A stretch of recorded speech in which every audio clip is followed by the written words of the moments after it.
Je voudrais lire une parole de psaume, et plus précisément du psaume 90, du psaume 90. Dès le premier verset, il est dit ici, prière de Moïse, homme de Dieu. C'est ici le titre. Prière de Moïse, l'homme de Dieu. Et ensuite, écoutons ensuite ce que cet homme de Dieu exprime ici. Je pense que les paroles sont magnifiques.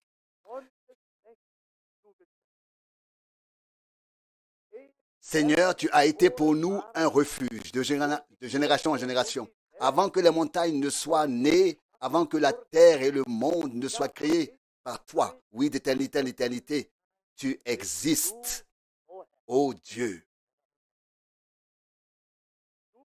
Tu fais retourner les hommes à la poussière. Tu dis, revenez, enfants des hommes, car 1000 ans sont à tes yeux comme le jour d'hier, quand ils passent, et comme une veille dans la nuit. Tu les emportes. Ils sont comme un sommeil au matin, passent comme l'herbe qui pousse. Le matin, elle verdit et germe. Le soir, elle se fane et se dessèche. Car nous périssons par ta colère. Nous sommes emportés par ta fureur.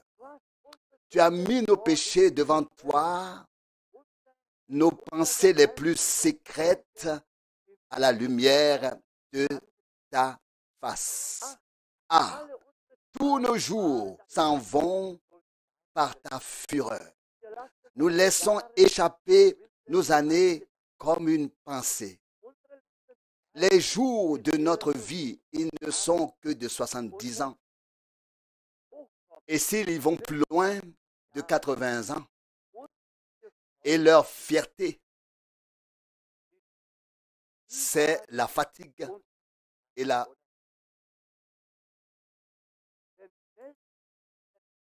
peine, car elle est vite passée et nous nous envolons. Mais qui se souvient de la force de ta colère et de ta fureur, malgré ta redoutable action? Enseigne-nous à compter nos jours, afin que nous puissions acquérir un cœur sage. Reviens à nous, ô Éternel, jusqu'à quand t'irriteras-tu? Aie pitié de tes serviteurs. Rassasie-nous dès le matin de ta grâce, afin que nous exultions et que nous nous réjouissions tous les jours de notre vie. Réjouis-nous autant de jours que tu nous as courbés, autant d'années que nous avons vécu le malheur. Que ton œuvre soit visible à tes serviteurs et ta gloire à leurs enfants. Que l'amour du Tout-Puissant, notre Dieu, repose sur nous et que l'œuvre de nos mains soit bénie parmi nous. Oui, que tu bénisses l'œuvre de nos mains. Telle est la parole qu'aurait prononcé cet homme de Dieu. Nous voyons d'autre part que c'est une grande grâce qu'une telle parole nous ait été conservée à travers les décennies ou les millénaires. Dieu l'a fait conserver afin que nous puissions la lire aujourd'hui et la méditer. Nous pouvons en effet dire ce que cet homme de Dieu a dit ici. Ô Seigneur, tu as été un refuge pour nous de génération en génération. Nous pouvons dire, pas seulement de génération en génération, mais de jour en jour, d'heure en heure, d'instant en instant. Oui, il est notre refuge. Vers qui irions-nous? Nous savons que tout passe par lui. Même nos pensées ne lui sont pas cachées. Tout est mis à nu devant lui. Tout est exposé devant lui. Et je devais réfléchir à cela, car nous avions été en Israël. Et partout où nos ancêtres, nos frères dans la foi, les prophètes avaient marché, où le Seigneur avait marché. Et j'ai dit aujourd'hui à ma femme, tu sais, nous sommes allés partout dans ces endroits, mais il n'y a eu personne. Ils sont tous partis. Et on peut seulement dire, c'est ici qu'ils ont marché. Et c'est ici qu'ils étaient. Mais ils ne sont plus à cet endroit maintenant. Ce n'est qu'un lieu de mémoire. Comme nous, si nous partons d'ici, on dira peut-être, ici a siégé frère Rousse, là a siégé frère Franck, là a siégé frère Schmidt, là a siégé tel ou tel. Nous savons que ce monde n'est pas notre patrie. Ce n'est pas notre lieu permanent. Ce n'est qu'un lieu temporaire. Et c'est ainsi que nous avons visité ces lieux et que nous avons pensé, mon Dieu, comme tout est devenu ainsi, comme tout est juste sous tes yeux, rien n'est faux. Tout est juste. Il a tout entre ses mains. Et nous aimerions nous rappeler que nos jours comptent aussi et que nos heures viendront peut-être ou que l'heure où nous devrons partir arrivera. Mais comme nous l'avons déjà chanté dans le cantique, un jour, à la fin de ma course, le ciel me sera ouvert. Et vous savez, chers frères et sœurs, que ces hommes aussi, Abraham, attendait une ville que Dieu devait bâtir. Il l'attendait avec impatience. Et nous savons une chose. Il l'a attendu. Et vous voyez, vous savez, le Seigneur est venu. Et qu'a-t-il dit? Il a dit, je vais vous préparer une place. Je reviendrai et je vous prendrai avec moi. Oh, c'est quelque chose de glorieux, chers frères et sœurs. Et donc, nous pouvons dire avec foi que nous attendons d'y être bientôt. Eh bien, nous pouvons dire que nous sommes encore jeunes, mais n'oublions pas que les jours passent vite. Ils passent si vite. On vieillit et on pense déjà chaque jour, quand est-ce que ce sera? Quand me prendras-tu dans ta gloire? Frères et sœurs, je pense que nous attendons son apparition. Nous attendons d'être ramenés à la maison.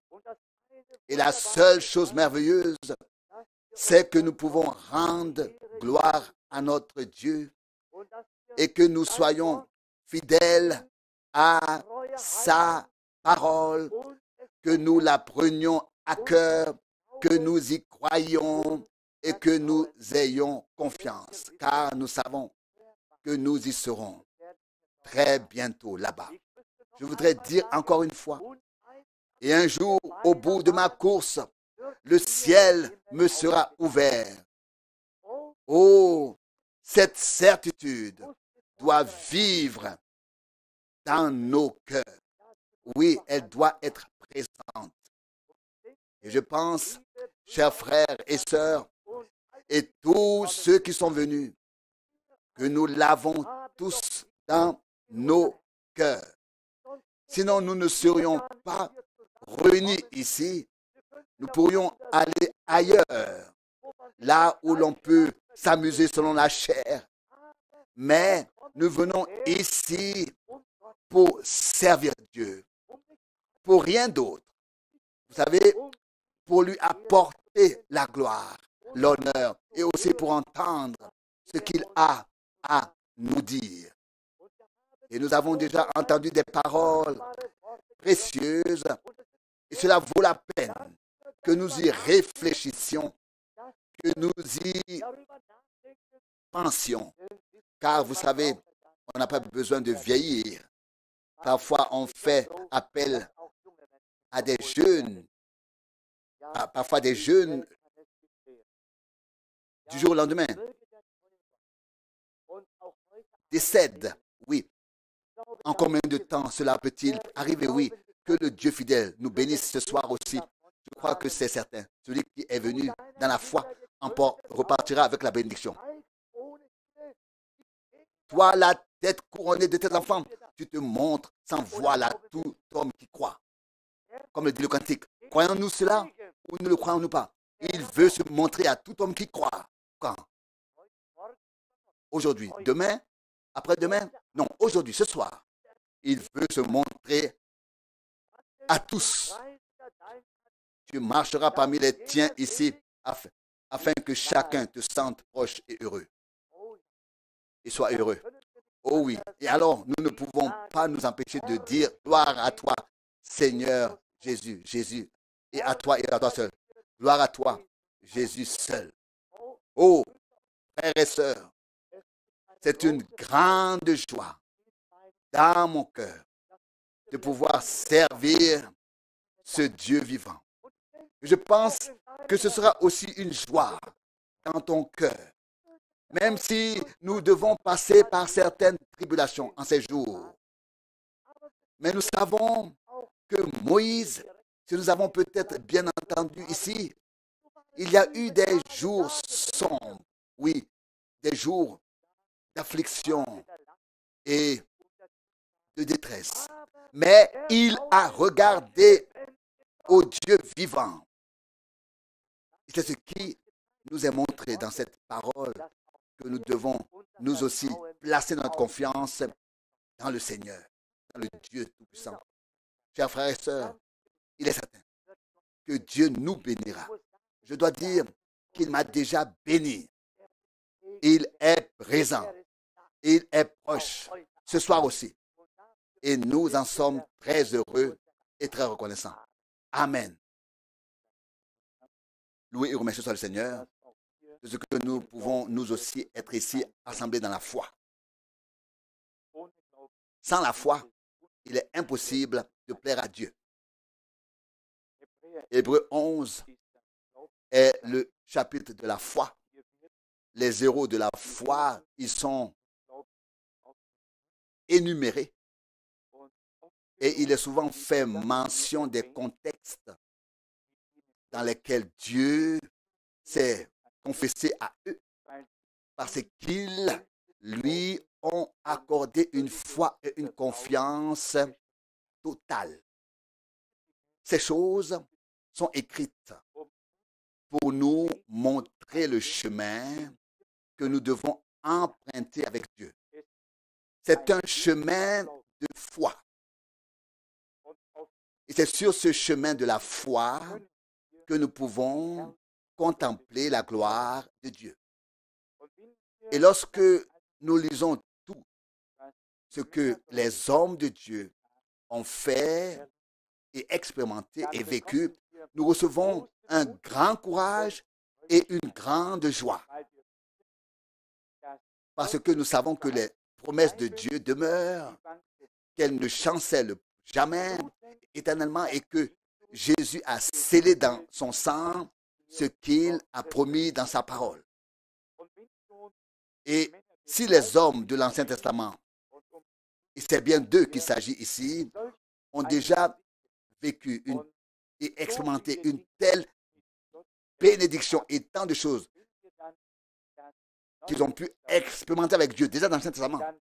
Quand nous lisons le Nouveau Testament, alors, c'était une bénédiction.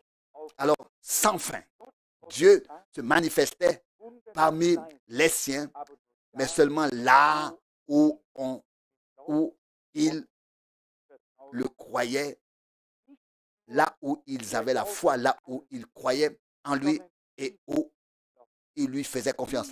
Pas seulement de croire en lui, mais de le croire. Beaucoup croient en Dieu, mais ne croient pas Dieu.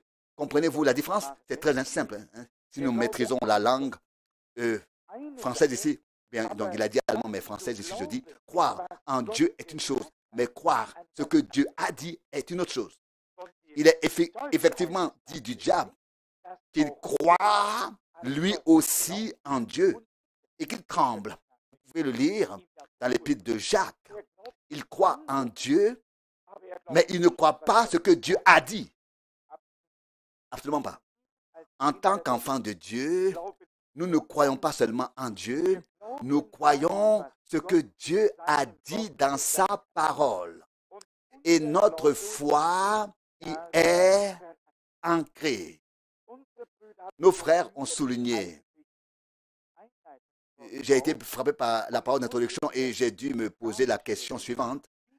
Comment l'homme de Dieu en est-il arrivé à faire une prière, à mettre une prière de Moïse au milieu des psaumes?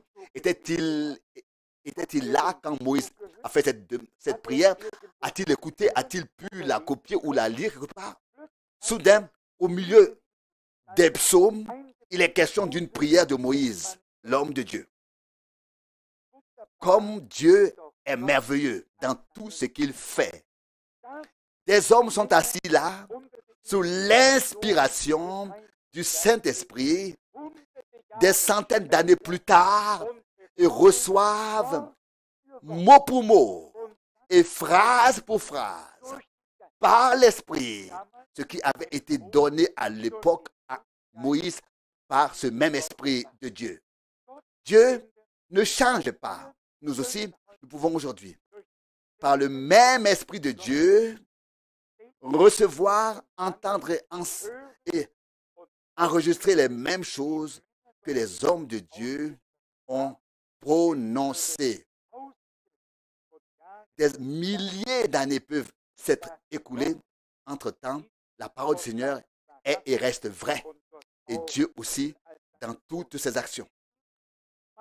Pour ma part, je suis très reconnaissant que nous ayons le grand privilège de lire les prédications de Frère Branham. Il en est déjà sorti une nouvelle qui sera envoyée mardi. Nous avons concentré tous nos efforts pour transmettre dans la mesure du possible ce qui a été donné directement sous l'inspiration du Saint-Esprit selon l'ordre divin, selon un mandat divin. Ensuite, nous avons de la nourriture spirituelle. Quand nous nous réunissons pour être en communion avec Dieu, pour être en communion les uns avec les autres, pour être édifiés, pour nous fortifier et nous réconforter mutuellement avec la parole de Dieu. Mais le message direct, c'est le messager qui l'a apporté. Et il est nécessaire que nous l'écoutions, que nous le lisions, que nous nous y plongions et que nous nous arrêtions, si possible, à chaque paragraphe pour demander au Seigneur ce qu'il veut nous dire en particulier par ces choses. Car ce sont justement ces prédications-là qui sont si importantes et qui nous éclairent surtout. Vous savez, nous vivons à une époque où tout le monde veut savoir et faire quelque chose. Mais nous devons en arriver à tout laisser à Dieu, car il connaît la fin avant le commencement. Et si nous lui faisons entièrement confiance, il nous conduira jusqu'à la fin. En tant qu'être humain, nous pouvons commencer quelque chose et devoir l'abandonner à un moment donné. Mais Dieu n'a jamais rien abandonné. Vous savez, quand il a envoyé Moïse au Pharaon, la situation semblait parfois très désespérée. Moïse jette son bâton et il devient un serpent. Janès et Jambres arrivent. Les sorciers, ils jettent leur bâton ou le bâton au pluriel, et eux aussi deviennent des serpents. Mais Moïse aurait pu penser à ce moment-là, oh mon Dieu, maintenant tu m'as envoyé ici pour faire tout cela, et voilà que des gens, des hommes étrangers, je ne les connais pas, tu ne les connais pas, et ils font la même chose. Il aurait pu interpeller Dieu et lui demander, Seigneur, pourquoi encore toutes ces difficultés? Ce n'est pas seulement le Pharaon et tout cela que je dois affronter. Maintenant, ils sont à côté de moi, devant moi, et pourtant, au fond, ils sont l'ennemi, les ennemis du peuple de Dieu. Donc, il était donc nécessaire que tout le peuple d'Israël ne soit pas distrait par ce qui se passait à droite et à gauche, même s'il s'agissait de miracles, de signes, mais que son attention soit fixée, malgré toutes les difficultés, sur le messager et le message, afin qu'il ne s'égare pas, mais qu'il puisse malgré tout aller de l'avant dans la foi. Et si nous considérons la fin qui nous a été lue ici dans les Hébreux, dans l'Épître aux Hébreux, au chapitre 11, il est dit au verset 27, c'est par la foi qu'il quitta l'Égypte sans craindre la colère du roi. Car il devint fort, comme s'il voyait l'invisible. Moïse est devenu fort. Nous le savons. Auparavant, il a pris la fuite après avoir tué l'Égyptien, puis il s'est retiré.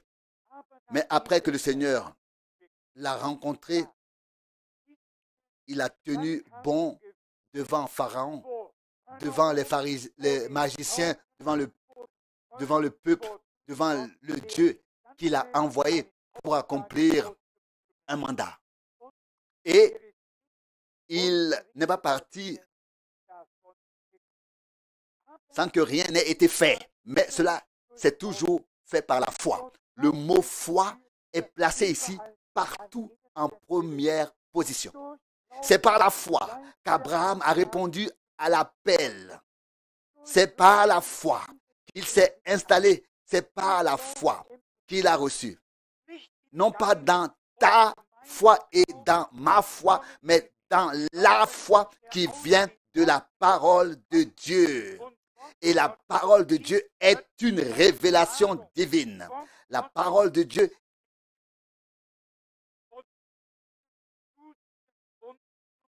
t'a parlé et m'a parlé, c'est adressé à toi, t'a interpellé et m'a interpellé, à toi et à moi. Et lorsque nous lisons ici la foi et que nous en parlons, il ne peut en être autrement que Dieu ait parlé à tous ces hommes. C'est pour cette raison qu'il est dit ici que c'est par la foi qu'ils ont fait ceci et cela. Parce que Dieu leur avait parlé, leur avait fait connaître de quoi il s'agissait. Et ensuite, ils ont pu agir en conséquence par la foi. Il en a été ainsi pour tous. Et c'est là qu'intervient cette déclaration rapportée d'Enoch. Il est écrit ici au verset 6. Au verset 5, Hébreux 11, verset 5. Hébreux 11, verset 5. C'est par la foi qu'Enoch a été enlevé, afin de ne pas voir la mort, et on ne le trouvait plus, parce que Dieu l'avait enlevé. Nous entendons beaucoup parler de la croyance, de la foi, de l'enlèvement en ce moment, et nous aussi, nous serons enlevés uniquement par la foi.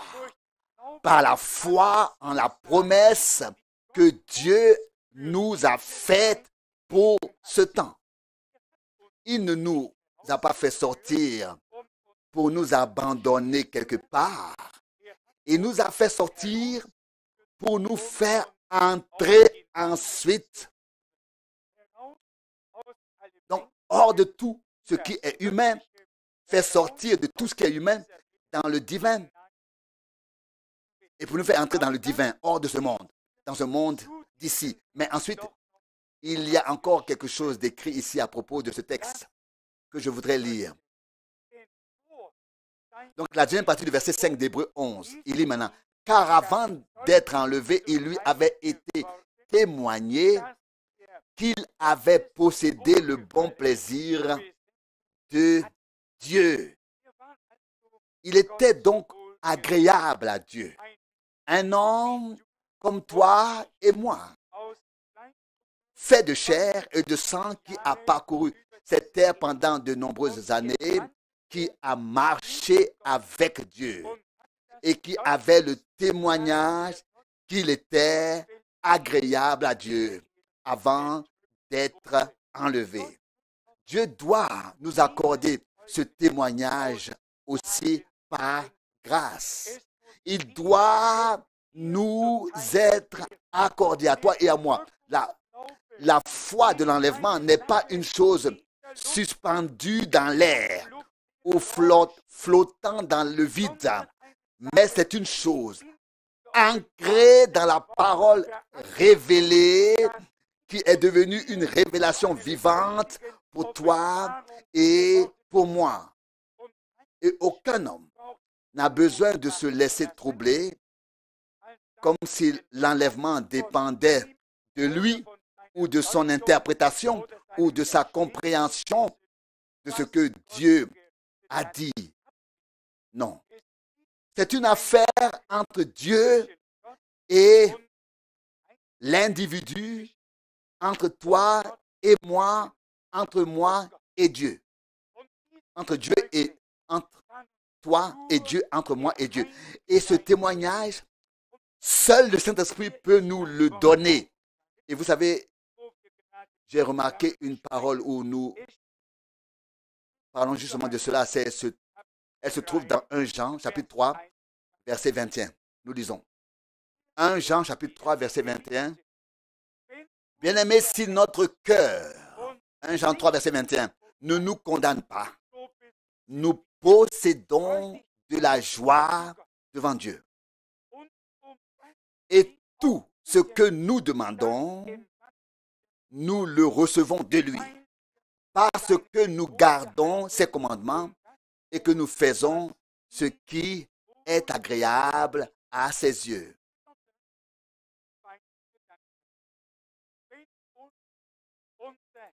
En particulier, ces deux pensées. Si notre cœur ne nous condamne pas ou ne nous juge pas. Si nous lisons attentivement, nous remarquons que c'est une affaire tout à fait personnelle entre toi et ton Dieu et entre moi et mon Dieu. Non, il n'est pas ici dit, ici, bien aimé, si quelqu'un ne nous, ou si nous, ou mais bientôt, si notre cœur ne nous condamne pas,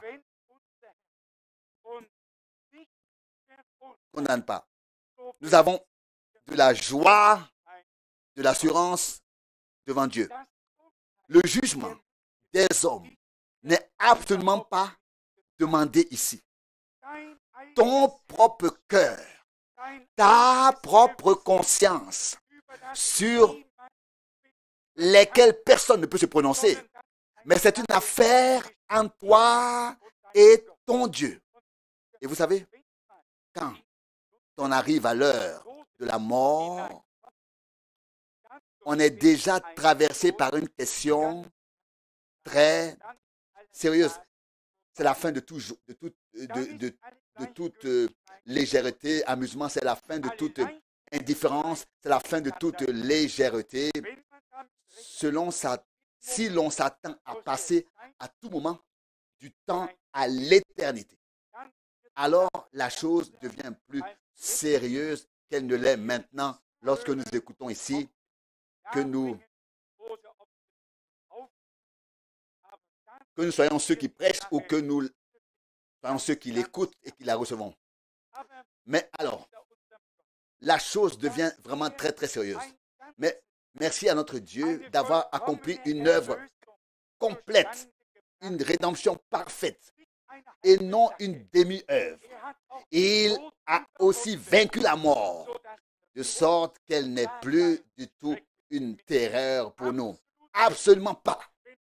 Si elle est quelque chose, c'est un épouvantail mort dont on ne doit absolument pas se préoccuper, ou plutôt auquel on ne doit absolument pas s'attacher. Pour un croyant, la mort n'est absolument pas une horreur, juste un passage du temps à l'éternité ou dans l'éternité. Et ce n'est pas avec un tremblement ou une hésitation, mais avec une joie profonde, inspirée, opérée par l'Esprit de Dieu lui-même. Et cela doit être simple, ainsi. Cela doit être ainsi. Non seulement, c'est pas quelque chose que nous disons seulement, mais j'ai eu le grand privilège de vivre cela une fois et de voir ce qui se passe dans le cœur et les pensées d'un homme à ces heures-là, tout ce qui défile comme un film, toute la vie en quelques seconde et la seule question qui reste spontanément à ce moment-là est la suivante. Seigneur, comment me tiens-je devant toi? Et cela aussi, personne ne peut le prendre. Cela doit lui être donné par Dieu. Et lorsque nous avons écouté les cantiques et chanté concernant la gloire de Dieu, je ne peux m'empêcher de penser qu'une telle expérience restera avec un homme jusqu'au dernier jour sur cette terre. Une gloire de Dieu que l'on ne peut pas décrire. Attends, donc t'attends et m'attends. Le Seigneur lui-même a dit, je m'en vais vous préparer une place et je reviens vous prendre auprès de moi, avec moi, pour que vous soyez là où je suis. C'est la promesse qu'il nous a faite à toi et à moi. Si nous regardons dans les Écritures, la foi, la confiance et l'espérance s'installent, nous sommes édifiés et fortifiés. Bien-aimés, si notre cœur ne nous condamne pas, non pas si des personnes incroyantes, si des personnes croyantes ou non croyantes, ou ceci ou cela, te condamnent ou quoi, mais notre cœur, il s'agit de notre cœur. Notre cœur est l'indicateur et la loi de Dieu est prise par l'Esprit de Dieu pour nous convaincre ou nous condamner. Nous pouvons également lire cela dans l'Évangile de Jean au chapitre 16, que c'est l'Esprit de Dieu qui nous convainc et nous conduit dans toute la vérité. Il est écrit ici dans Jean 16, du verset 7. Mais je vous dis la vérité. Jean 16, verset 7. Il est bon pour vous que je m'en aille. Car si je ne m'en vais pas, celui qui vous aide,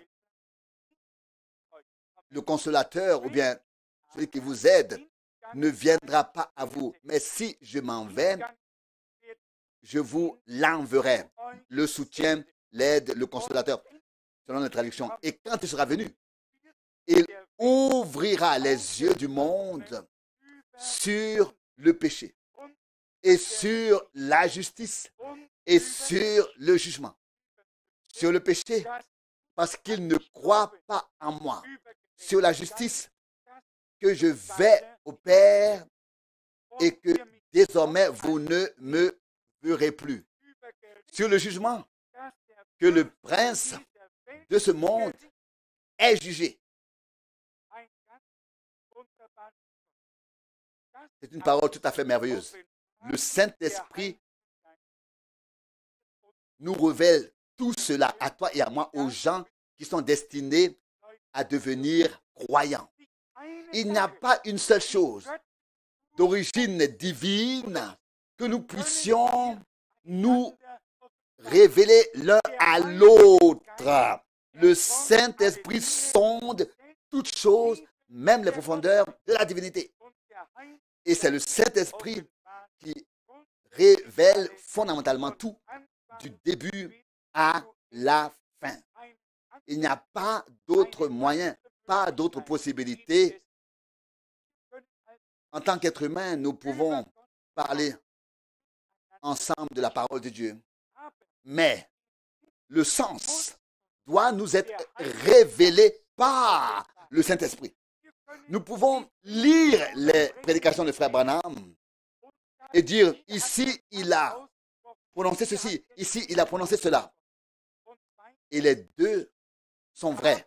Mais à moins que ce qu'il a prononcé ne nous soit éclairé, révélé par l'Esprit de Dieu. Nous n'avons que la lettre sans la révélation de l'Esprit qui nous montre les rapports et les contextes et les rassemble aussi. Car non seulement il a été dit ou prêché écrit et reproduit sur bande magnétique, tout cela en fait partie. Mais nous arriverons demain, si Dieu le veut, au sujet qui a été simplement mis sur mon cœur depuis que nous étions à Jérusalem. Et nous en parlerons. J'en ai déjà parlé à Zurich. Et si Dieu le veut, nous en parlerons aussi demain. C'est le sujet sur Moïse. La couverture de Moïse, le voile de Moïse est suspendu au-dessus d'eux aussi souvent que Moïse est lu. Aussi souvent que la parole est lue. La couverture, le voile de l'homme, c'est sa parole et sa révélation que Dieu lui a donnée et qu'il a offerte et qu'il a apportée, leur était cachée. Et la couverture de Moïse est suspendue au-dessus jusqu'à ce jour. Et nous verrons que la couverture de Christ pèse aussi sur les hommes, à moins qu'ils ne reçoivent la révélation de Jésus-Christ, afin que la couverture leur soit enlevée. Mais ce sont des choses que nous voyons et reconnaissons dans l'Ancien et le Nouveau Testament, que seul le Saint-Esprit peut révéler. Et ce n'est qu'en Christ que toutes ces choses peuvent être connues de la bonne manière. Encore une parole sur encore un mot sur cette parole dans les Hébreux concernant la foi. On n'en dira jamais assez, mais on ne peut pas en rester là. Frère Branham, avant chaque service divin où il prêchait, faisait chanter le cœur, crois seulement, crois seulement. Et ensuite, il se préparait intérieurement à accorder une foi totale à la parole de Dieu, que Dieu tiendra ses promesses, confirmera sa parole, qu'il s'y tiendra. Il ne laissait aucune place à une autre pensée. Et maintenant, dans la dernière prédication que nous sommes en train de traduire, un homme a voulu le faire tomber en écrivant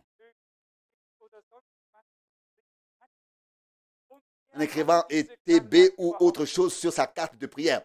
Et il n'avait pas du tout cette maladie. Et frère Branham, très épuisé, a dit à l'homme, écoute, tu n'as rien du tout, tu peux continuer. Oui, et l'homme dit, mais j'ai la tuberculose, etc. Et tu n'as pas pu le lire sur ma carte. Et le frère Branham a dit, oui, alors viens, voyons encore une fois. Non, dit frère Branham, tu n'as rien, tu es en bonne santé. Et alors cet homme déboutonne sa veste et s'adresse à l'assemblée en disant, maintenant, je l'ai attrapé. Maintenant, je l'ai démasqué. Et il a commencé à faire du bruit là-bas sur la plateforme. Et quand il eut fini, frère Branham dit soudain, après s'être tu et avoir eu la révélation, voici ta femme assise avec un homme et sa femme. Vous avez délibéré ensemble hier soir à une table que tu feras ceci aujourd'hui ici. Et sur la table, il y avait une couverture verte. Et l'homme dans l'assemblée, dans la réunion, s'est levé d'un bout et a crié. C'est la pure vérité. Et frère Branham se tourne vers l'homme qui voulait le piéger. Et ensuite, il lui dit, reçois ta tuberculose et rentre chez toi avec elle. Et toi, rentre chez toi avec elle. On ne peut pas faire ça avec Dieu. Dieu est un Dieu saint et vrai. Et même avec des dons de Dieu, il faut faire attention à ce que l'on en fait. Sinon, cela peut nous arriver. Il s'agit ici de la foi. Sans la foi, il est impossible de plaire à Dieu. Qui peut croire? Seulement l'homme à qui Dieu a parlé. Et comment Dieu parle-t-il? Par sa parole et par son esprit. Je suis tout à fait honnête à ce sujet. On peut avoir beaucoup plus confiance dans la parole de Dieu que dans une voix audible. Absolument. Cela reste éternel. Vrai. La parole de Dieu est la parole de Dieu. Elle est écrite par Dieu lui-même, légitimée et confirmée. Ce que toi et moi entendons peut être ainsi, mais n'a pas besoin de l'être. Si tout était comme les gens le disent parfois, ce que Dieu leur aurait dit, alors Dieu devrait faire des heures supplémentaires pour s'occuper de tous ces gens et leur dire toutes ces petites choses que je ne dirais même pas, qui seraient trop stupides pour moi. Dieu parle dans la sainteté, dans la véracité, et pas tous les jours ni toutes les heures, mais seulement quand c'est vraiment nécessaire. Mais par sa parole, il nous parle chaque fois qu'il nous est adressé, chaque fois qu'elle nous est adressée, n'est-ce pas? Chaque fois qu'elle nous est adressée. Et c'est la parole de Dieu la plus sûre qui soit sur cette terre, la Bible. Et si cette parole de Dieu nous est encore rendue vivante par l'Esprit, alors nous pourrons nous aussi dire, notre cœur ne brûlait-il pas lorsqu'il nous parlait? Nous voyons ici comment des hommes de Dieu comme Moïse ont grandi par la foi. Par la foi, ils ont refusé d'être appelés fils de la fille. Par la foi, il a refusé d'être appelé fils de la fille de Pharaon. C'est par la foi qu'il a appris sur lui toutes ces choses. C'est par la foi qu'il a ordonné la Pâque et l'aspersion du sang. Vous savez, si Moïse n'avait pas donné cet ordre en toute conviction et avec foi, la bénédiction n'aurait pas eu lieu. On ne peut pas simplement accomplir un acte rituel dans le royaume de Dieu. Chaque acte dans le royaume de Dieu doit être lié à la foi. Si nous prenons le souper du Seigneur, si nous prenons le souper en tant que tel, cela peut passer à côté de nous sans aucun effet. Mais si nous le prenons avec foi, si nous regardons à Golgotha et si nous célébrons le souper en souvenir à ce qui s'y est passé pour nous à Golgotha, alors des pécheurs peuvent encore être sauvés, des malades guéris et le peuple de Dieu peut être béni. Tout doit être fait dans la foi. Pas seulement un acte que nous accomplissons, mais quelque chose que nous faisons dans la foi, dans l'obéissance, parce que Dieu l'a ordonné. La foi et l'obéissance vont de pair. Moïse a cru ce que Dieu lui avait dit, que chaque famille égorge un agneau, qu'elle en étale le sang sur les toits montant de la porte, et l'ange étrangleur ne pourra pas faire de mal. Moïse crut, et parce qu'il crut, il obéit.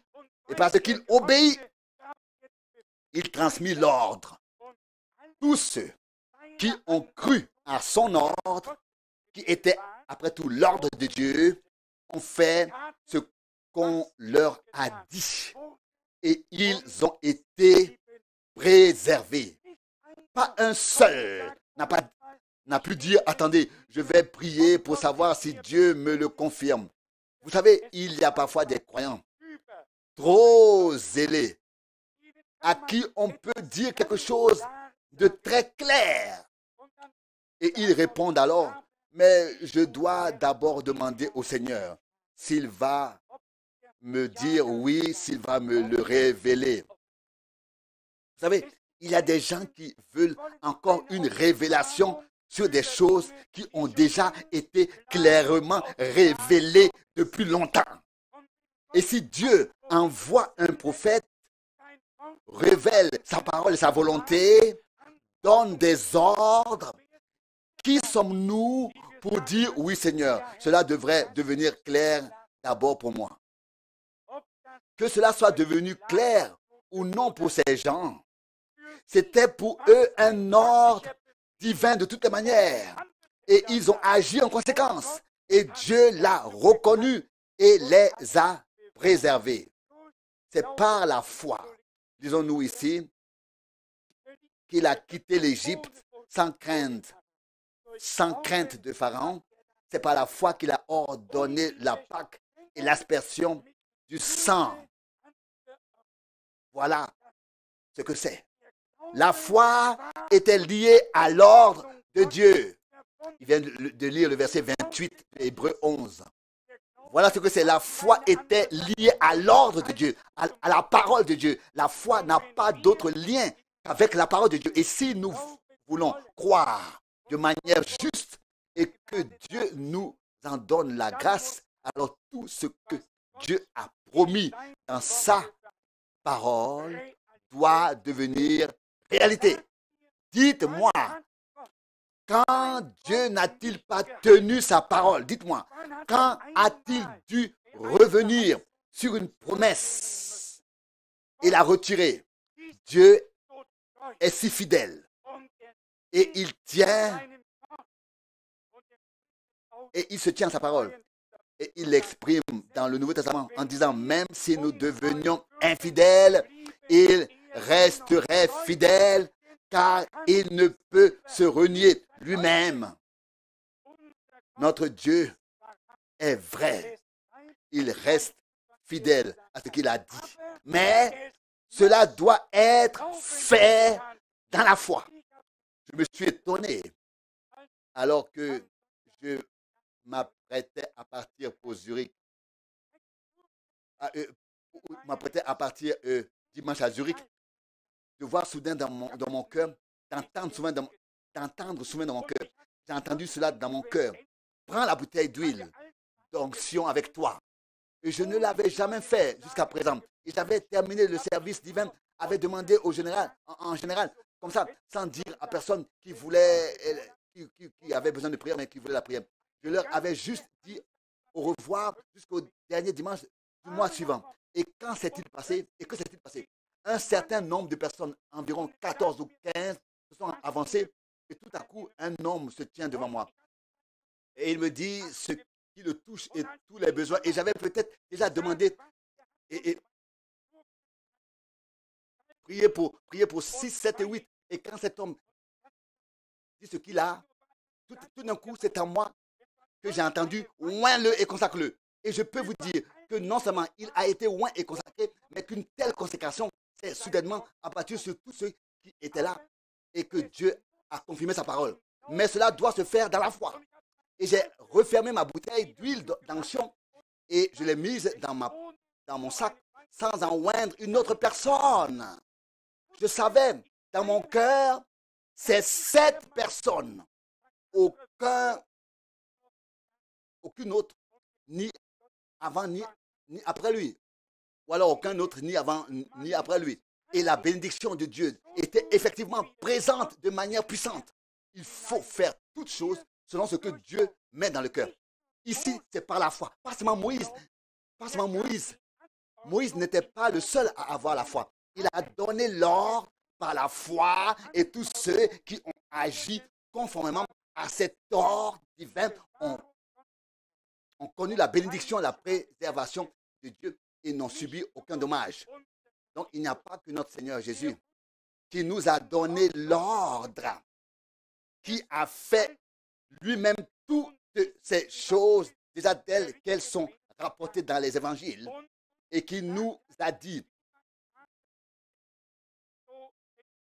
comme mon Père m'envoie, moi aussi je vous envoie. Il nous a envoyé proclamer son évangile tel que le Père l'a envoyé. Et soyez tout à fait honnêtes. On peut peut-être parler de beaucoup de sujets, mais il n'y a qu'un seul sujet auquel la puissance efficace de Dieu est directement liée. Et là, nous pouvons lire très rapidement dans Romains chapitre 1, l'évangile de Jésus-Christ, concernant l'évangile de Jésus-Christ. Car c'est la puissance de Dieu pour ceux qui sont sauvés. Lorsque l'on parle doctrinalement de certaines choses, Dieu est certainement présent aussi et donne sa bénédiction. quand on est dans l'enseignement. Mais l'effet de la puissance de salut, de guérison et de délivrance de Dieu se manifeste là où le plein évangile de Jésus-Christ est prêché.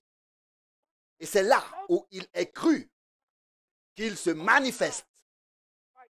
Pour les autres sujets, puissions-nous être bénis. Permettez-moi de lire ce verset afin qu'il ne reste aucune ambiguïté, car ce serait très, très mauvais. Vous connaissez tous les Saintes Écritures.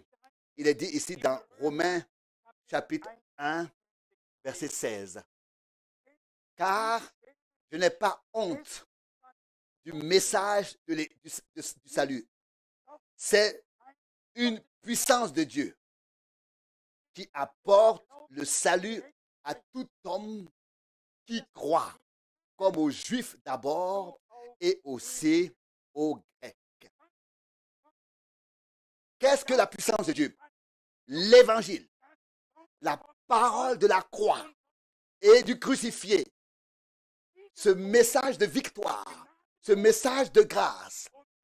Et sous ce message de grâce, de victoire et de salut, nous faisons l'expérience de la puissance de Dieu. Car l'évangile en lui-même est la puissance de Dieu. C'est ce qui est écrit ici littéralement. Car je n'ai pas honte de l'évangile qui est une puissance de Dieu. L'évangile ne devient pas d'abord une puissance de Dieu. Il est une puissance de Dieu. Car Dieu était en Christ et a réconcilié le monde avec lui-même. Dieu est entré en communion avec nous. Dieu a établi une alliance. Dieu a expié le péché et pardonné la faute. Dieu a produit la vie éternelle par Jésus-Christ pour toi et pour moi, par grâce.